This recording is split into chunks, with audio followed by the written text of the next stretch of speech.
Have you been making mistakes that cause you not to get the most out of your medical appointments? I've been working as a consultant physician for 28 years now, and these are the mistakes I've seen.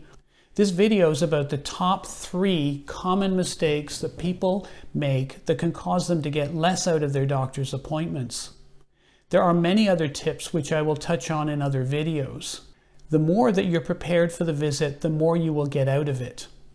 The visit will also run much more smoothly for your doctor. Medicine can be difficult for physicians.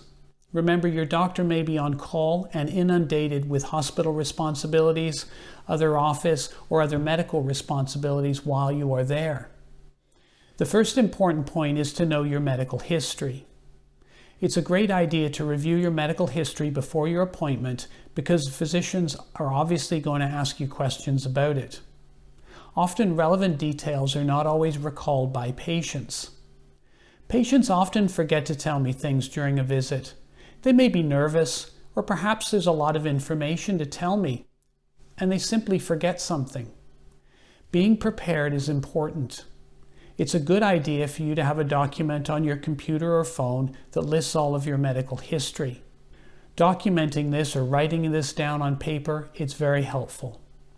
A photo of this on your cell phone can be helpful so that you do not miss any details at your visit.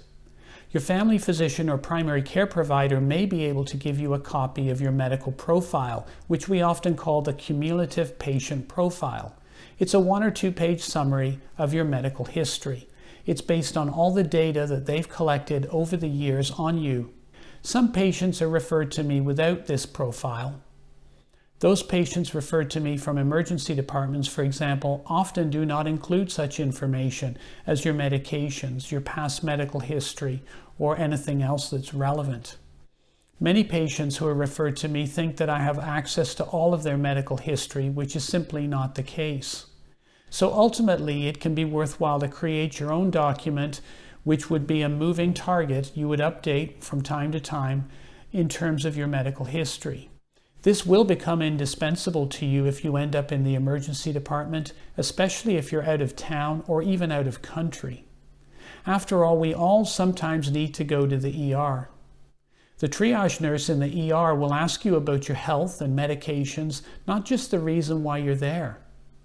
It's helpful for the emergency room doctor who will see you to know your general health, as often one of your medical problems that you present with could be relevant to the reason why you're presenting that particular day. An increasing number of my patients that I see now in my office bring a document that they've created themselves outlining their entire medical history. This is always very helpful to me, and it's always nice to see when I visit with a new patient. It also tells me that this patient is engaged about their health. The different headings of your healthcare information are listed on this particular slide. You should document the history of the illness that you have currently that you're seeing the doctor about.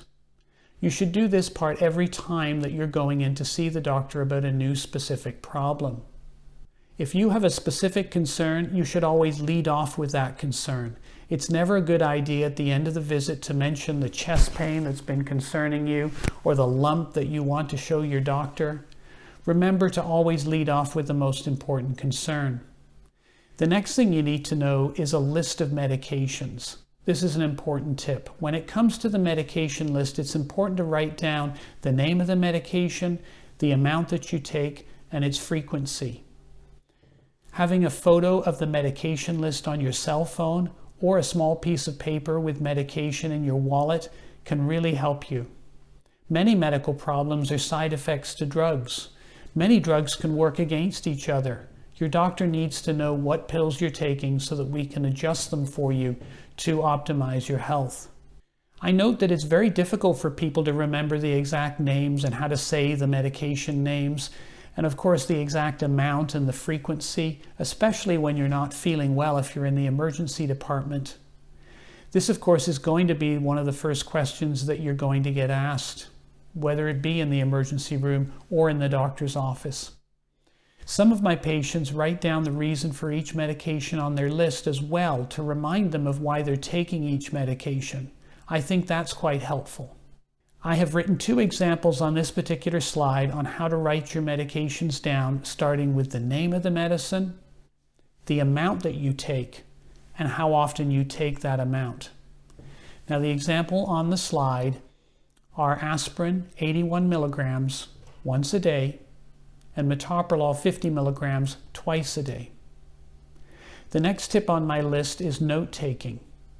This is the 3rd and final tip. It's very helpful to make notes that you can refer to later. Bringing along a family member or friend can be helpful so that they can take down notes while you can concentrate on talking with the doctor.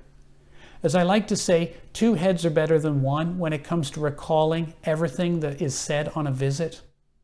Write down what the doctor's impression of your problem is and the plan. This might include additional tests that are needed, medication changes, and what the follow-up is. There may be things that your doctor may ask you to do, such as document your blood pressure or pulse, or if you're having symptoms, to try to more clearly document what's going on during the symptoms and what comes on before, what makes it better, what makes it worse, and whether there are any other associated symptoms. There may be helpful patient information sheets that your doctor may give you or videos to refer to after the visit. After the visit, it can be very helpful that you and your family member review what was said and to make additional notes if needed. Remember, your relationship with your doctor is one of the most important that you have. Advanced preparation, as I discussed in this video, will help you use your own time and your doctor's time much more efficiently as well as effectively. Preparing for your visit helps you become a partner in your healthcare, and it makes you a better advocate for your health and well-being. Thanks for watching today. I'm Dr. Keith Moran. Get healthy and stay healthy.